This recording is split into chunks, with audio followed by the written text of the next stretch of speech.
Welcome to the Sun River Anglers Fly Tying Corner for this month. I'm going to tie a complex twist bugger. This is a new technique I just learned recently from Clark Pierce of Fly Fish Food in Orem, Utah. And I really like the technique that he uses on his complex twist bugger. And so I thought I'd tie one this month and share that technique with you. I hope you enjoy it. And while I didn't get a chance to use this pattern on our local lakes this fall, I do expect it to be a really effective producer. It is similar in nature to some other woolly buggers I've tied that are really effective, but this one's got some new twist to it, and I just know it's going to take some of those big browns up on East Lake, or Wickiup, or big rainbows on Crane. It'd be a good imitation for a dragonfly nymph, or just a streamer pattern to imitate chubs up at East Lake tied in the right colors. So give this one a try. So let me cover the materials for this pattern one by one.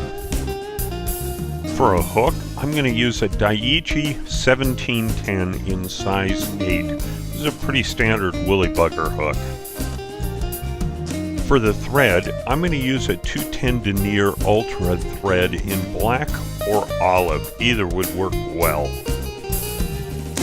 For the weight on this fly, I'm going to use a 3/16 brass cone, and I'm going to wrap about 10 wraps of 0.25 lead wire and set that cone or seat that cone in place with the lead wire. For the tail, I'm going to use some J. Fair's Marabou in a medium olive and also a fiery brown, and I stack the olive on top of the brown as I tie the tail in, so it's a two-toned tail. I also like to frame the tail with a little crystal flash, and so I'm going to take about 5 to 6 fibers of crystal flash and tie that on either side of the tail.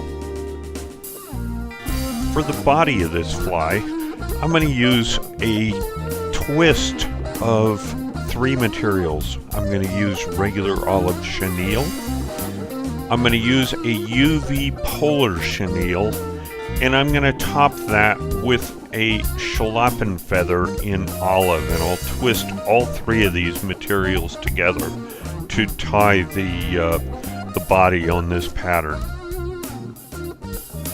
And lastly, for the collar on this fly, I'm going to use a Coq de Leon speckled brown feather off a hen cape, and I'll wind this in to form the collar. So let's get started tying this pattern. First, I'm going to place the hook in the vise with the cone in place, and then I'll wrap about 10 wraps of my 0.25 lead wire and push that up into the cone to seat it in place.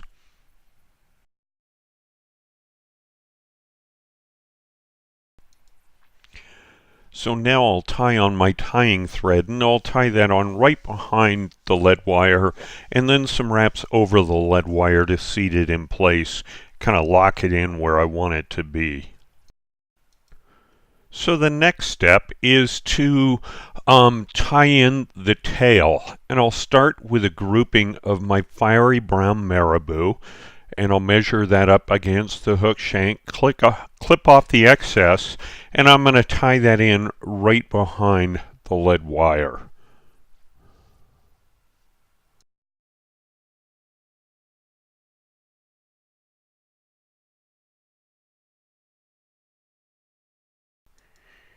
And then I'll repeat the process with my olive marabou that I'm going to tie on top of the fiery brown.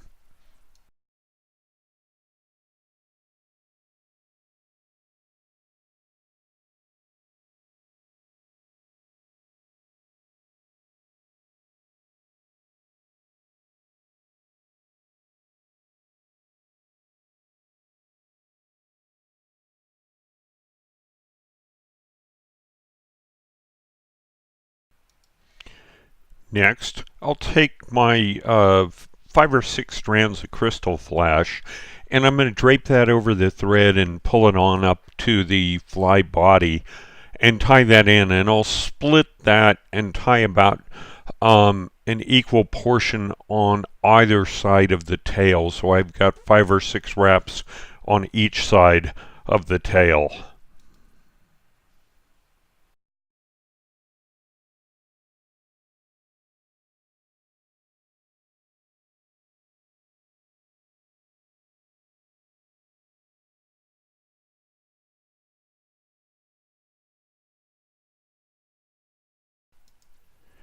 So now I'm going to tie on my chenille, and I'm going to tie this kind of right on top of the body.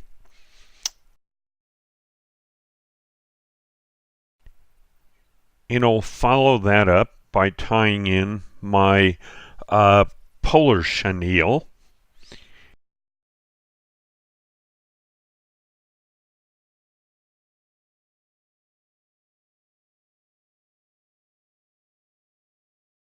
And I'll follow that up by tying in my schlappen.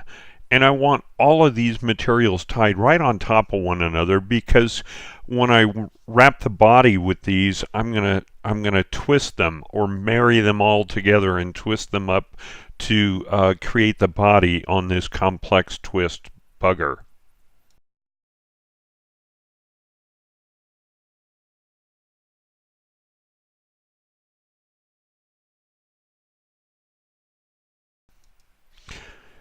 So now I'll pull all 3 of these materials down together and try and pull them relatively stiffly together so the materials marry.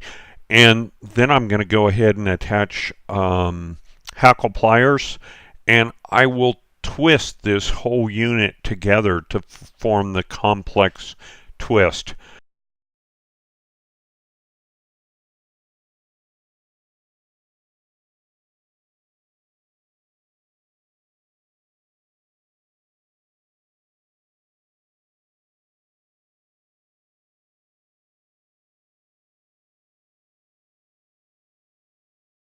And I can use my dubbing brush to kind of brush out the hackle fibers and the polar chenille fibers to make it a more bushy fly. Now I will begin wrapping this whole unit forward up through the body of the fly. And with each wrap, I want to pull those previous fibers that laid down back and toward the rear of the fly so I don't capture them as I wrap additional wraps of this. And I'll bring that all the way up to the fly collar.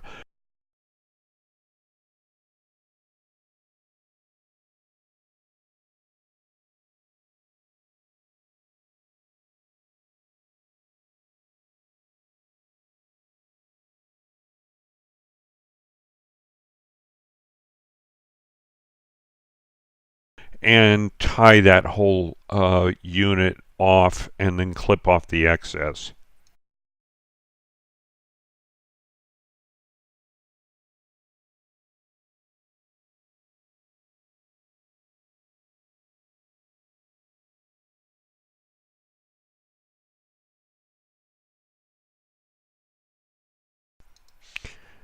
Now I can use my dubbing brush once again, and I can stroke in and around the fly to pull all those fibers or push all those fibers kind of back toward the tail. So the last step of this fly is to wind in the collar, and so I'm going to use my whiting Coq de Leon hen cape, and I've selected a feather that's down toward the base of the cape with longer fibers, and I'll tie that in by the tip, and then I'll go ahead and wind that very tightly into the cone. As I take each wrap of the Coq de Leon, you'll note I fold the fibers on the stem backwards so that I'm pushing that all of the longer fibers toward the back of the fly. And I Also keep brushing back each of the prior fibers, so I'm tying each wrap in front of the preceding to where all of that unit will fold back into a wet style fly hackle. So once I've finished winding the CDL or Coque de Leon, I'll tie it off and clip off the excess right into the cone so that I keep that head and collar as clean as possible.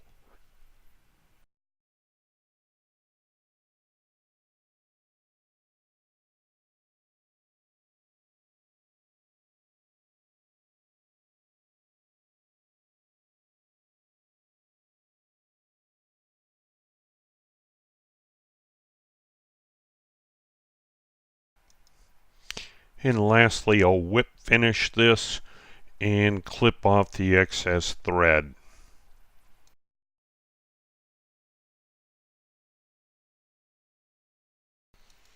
I really like this fly. It's buggy and it'll move a lot of water with that complex twist for the body.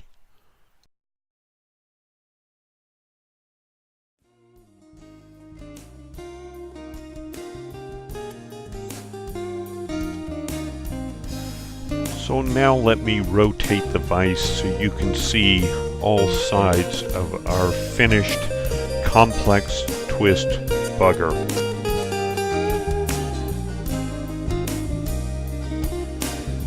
So that has been your Sunriver Anglers fly tying corner for this month. I hope you've enjoyed the complex twist bugger, and I'll give this pattern a try. It should be a really good producer up on our local lakes come springtime. If you like what you see, please subscribe to this YouTube page, and also check us out on Facebook at Sunriver Anglers. Thanks for watching.